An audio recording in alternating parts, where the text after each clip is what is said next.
इस वीडियो में हम रेंडरिंग पे बात करेंगे।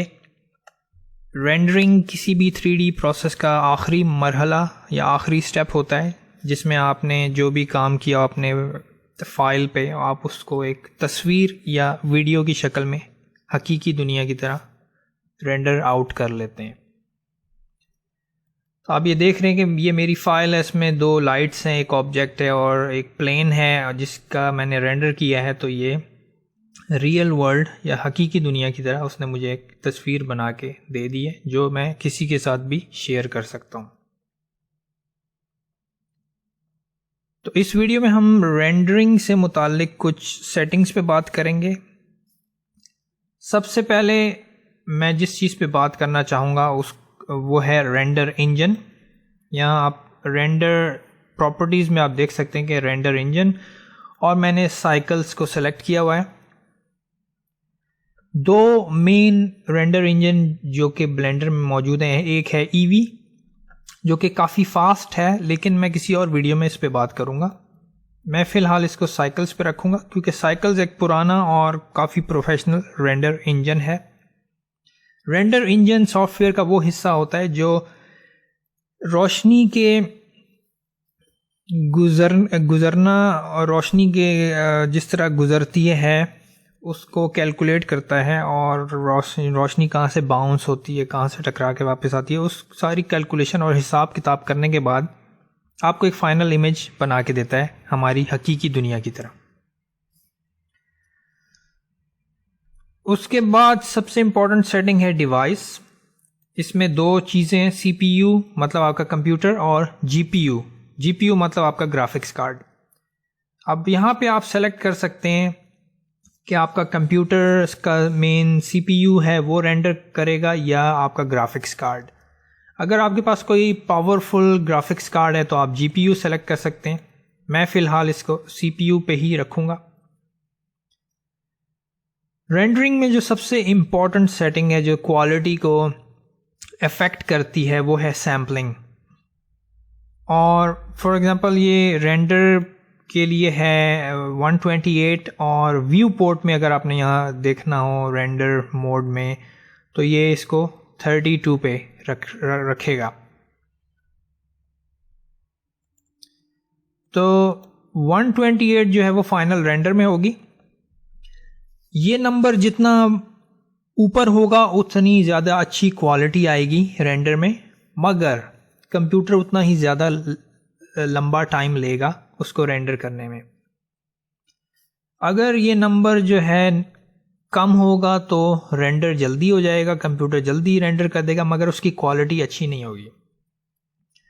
तो इसको मैं 128 पे रखता हूँ और हम एक टेस्ट रेंडर करते हैं। रेंडर में जाके रेंडर एंड रेंडर इमेज,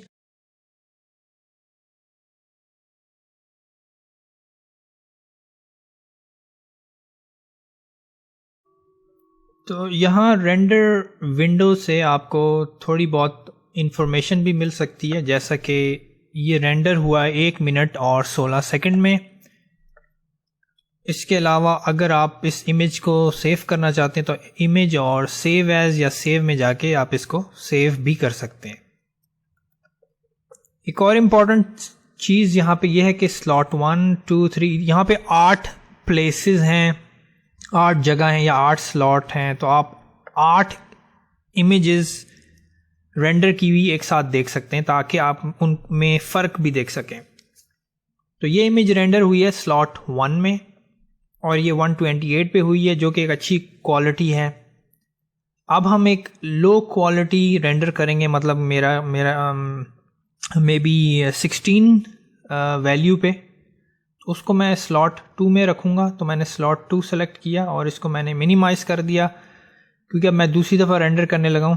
पहला रेंडर हमने 128 पे किया, अब मैं दूसरा रेंडर सिर्फ 16 सैम्पल पे करता हूँ जो जल्दी हो जाएगा मगर उसकी क्वालिटी अच्छी नहीं होगी। तो अब दोबारा मैं जाता हूँ रेंडर और रेंडर इमेज में, और अब आपने देखा है कि काफ़ी फास्ट रेंडरिंग हो रही है और रेंडरिंग ख़त्म भी हो गई और सिर्फ 9 सेकंड में ख़त्म हुई है। पिछली जो थी वो 1 मिनट 16 सेकंड में हुई थी, हम उसमें भी जाके देख सकते हैं स्लॉट 1 में और ये स्लॉट 2। तो हमने देखा कि जब हमने सैम्पलिंग की वैल्यू कम की है तो ये क्वालिटी अच्छी नहीं रही। तो इसका मतलब है कि अगर हम फाइनल प्रोडक्शन कर रहे हैं तो हम उसकी रेंडरिंग के लिए 500 या 1000 या इवन 2000 की वैल्यूज़ भी इस्तेमाल कर सकते हैं, लेकिन वो बहुत ज़्यादा टाइम लेता है। फिर इस 2 रेंडरिंग्स में मैं आपको एक और चीज़ दिखाता चलूँ कि आप यहाँ एक नॉइज़ नज़र आ रही है आपको, ये नुक्ते नुक्ते या वाइट डॉट्स नज़र आ रहे हैं जो कि नॉइज़ है, वाइट नॉइज़ ये बहुत ज़्यादा है यहाँ पे। तो इसको हम कैसे ख़त्म कर सकते हैं? इसके लिए मैं स्लॉट 3 तीसरे रेंडर के लिए सेलेक्ट करूँगा, इसे मिनिमाइज़ कर दूँगा। तो वो जो वाइट नॉइज़ या वाइट डॉट्स आपने देखे जिसकी वजह से हमारा रेंडर ख़राब हो रहा है, उसको ख़त्म करने के लिए एक और इम्पॉर्टेंट सेटिंग है जिसे हम डी नॉइजिंग कहते हैं, मतलब डी नॉइज़ करना, नॉइज़ ख़त्म करना। वो हम व्यू पोर्ट के लिए भी एक्टिवेट कर सकते हैं। जैसे कि यहाँ पे आप ये नॉइज़ देख रहे हैं, तो हम व्यू पोर्ट के लिए एक्टिवेट करेंगे तो ये हमें यहाँ से स्मूथ इफ़ेक्ट देगा और वो नॉइज़ निकाल देगा और काफ़ी रेंडर काफ़ी खूबसूरत हो जाएगा। मैं इधर वापस आता हूँ सॉलिड व्यू पोर्ट पे। तो अगर हम अपनी फाइनल रेंडर में से वाइट डॉट्स या नॉइज़ जो थी वो निकालना चाहें तो हम इस डी नॉइजिंग और रेंडर में इसको एक्टिवेट कर देंगे और हम एक और दफ़ा रेंडर करके देखते हैं 128 पे। रेंडर इमेज, और आप देख सकते हैं कि ये स्लॉट 3 में रेंडर हो रहा है।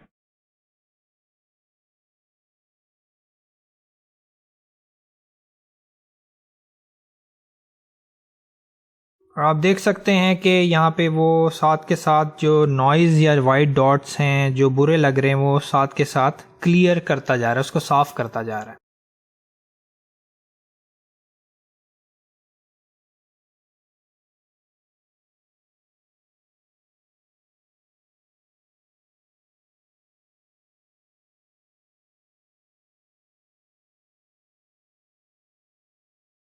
तो हमने देखा कि डी नॉइजिंग के साथ हमारी तस्वीर बहुत ही खूबसूरत हो गई और जिसमें जो नॉइज़ थी या वाइट डॉट्स थे वो ख़त्म हो गए हैं। तो हम स्लॉट 1 में जाके देख सकते हैं कि डी नॉइजिंग के बगैर क्या था। आपने देखा ये वाइट डॉट्स हैं इधर, और डी नॉइजिंग के साथ वो डॉट्स ख़त्म हो गए हैं, लेकिन डी नॉइजिंग की वजह से उसने तकरीबन 29 सेकेंड ज़्यादा लिया है टाइम 1 मिनट 45 सेकेंड्स। तो अब अगर आप डी नॉइजिंग इस्तेमाल करते हैं तो उससे रेंडर टाइम भी थोड़ा सा बढ़ जाता है। उससे अगली इंपॉर्टेंट सेटिंग्स ये हैं, इधर आउटपुट प्रॉपर्टीज पैनल में डायमेंशंस, आपकी तस्वीर का क्या साइज़ होगा, जो फाइनल रेंडर होगा वो अभी तक था 9020x1080 जो कि ये साइज़ है, रेक्टेंगुलर साइज़ है। अगर फॉर एग्ज़ाम्पल आपने इंस्टाग्राम पे अपना रेंडर को शेयर करना है तो इंस्टाग्राम पे ज़्यादातर स्क्वायर पिक्चर्स होती हैं, तो मतलब इसको मैं कर सकता हूँ 1080। तो आपने देखा कि 1080 और ये होगा 100%। तो मेरा जो रेंडर होगा वो अब स्क्वायर है, यही मेरे कैमरे का भी साइज़ हो गया। तो ये चीज़ काफ़ी इंपॉर्टेंट है, यहाँ पे आपको फाइनल तस्वीर या वीडियो का साइज़ यहाँ पे आप सेलेक्ट या चेंज कर सकते हैं। उसके बाद जो नेक्स्ट इम्पॉर्टेंट चीज़ है वो है आउटपुट। आउटपुट में आप यहाँ क्लिक करके आपने जहाँ पे भी अपना पिक्चर या वीडियो सेव करनी है वो आप सेव कर सकते हैं। वैसे तो आप रेंडर विंडो से भी इमेज को सेव कर सकते हैं। यहाँ पे आप फाइल फॉर्मेट से आप सेलेक्ट कर सकते हैं कि आपने अपनी जो तस्वीर है वो BMP, PNG, JPEG और कुछ फॉर्मेट्स हैं तो किस तरह सेव करनी है। अगर आप वीडियो सेव करना चाह रहे हैं, आपकी एक लंबी एनिमेशन है, तो वो AVI में या MPEG वीडियोस में भी सेव की जा सकती है। कुछ और कलर सेटिंग्स भी हैं जिस पे मैं अभी बात नहीं कर रहा। और आखिर में मैं आपको एक लास्ट सेटिंग बताता चलूँ। जब मैंने पहले रेंडरिंग की तो आपने देखा कि मेरी रेंडरिंग में ये जो बैकग्राउंड है ये ग्रे आ रहा है और ये इतना अच्छा नहीं लग रहा। मैं ये शो करना चाह रहा हूँ कि मेरा एक यहाँ पे डार्क रूम है जिसमें बिल्कुल अंधेरा है और उसमें लाइट्स हैं और ये फर्श पे लाइट्स पड़ रही हैं, लेकिन जब आप ग्रे बैकग्राउंड देखते हैं ये पीछे तो ये इतना यकीनी नहीं लगता। तो अगर रेंडरिंग में मैं लेआउट में वापस आऊँ, यहाँ पे लेआउट में तो यहाँ से ये सीन में जो बैकग्राउंड है वो मैं कहाँ से चेंज कर सकता हूँ ताकि रेंडरिंग में वो ग्रे बैकग्राउंड ना आए बल्कि ब्लैक बैकग्राउंड आए। उसके लिए हमें वर्ल्ड सेटिंग्स में या वर्ल्ड प्रॉपर्टीज़ में जाना पड़ेगा यहाँ पे, और यहाँ पे आप देख सकते हैं सरफेस और यहाँ पे लिखा है बैकग्राउंड और ये ग्रे कलर है। अगर इसको मैं यहाँ से चेंज कर दूँ ब्लैक में तो मेरी जो रेंडरिंग में अगर मैं इसे रेंडर मोड में जाऊँ व्यू पोर्ट शेडिंग तो आपने देखा है कि ये काबिले यकीन है अब कि वाकई इर्द गिर्द अंधेरा है। तो यहाँ ये वर्ल्ड सेटिंग्स में आके आप इसको यहाँ से बैकग्राउंड का कलर चेंज कर सकते हैं। तो अगर आपने पूरी रोशनी दिखानी हो या पूरा वाइट बैकग्राउंड तो आप यहाँ से वर्ल्ड प्रॉपर्टीज़ में जाके वाइट बैकग्राउंड भी कर सकते हैं। तो ये कुछ इंपॉर्टेंट सेटिंग्स हैं जो आपके एज अ बिगिनर जब आप रेंडर करते हैं तो आपको ये सेटिंग्स डेफिनेटली मालूम होनी चाहिए।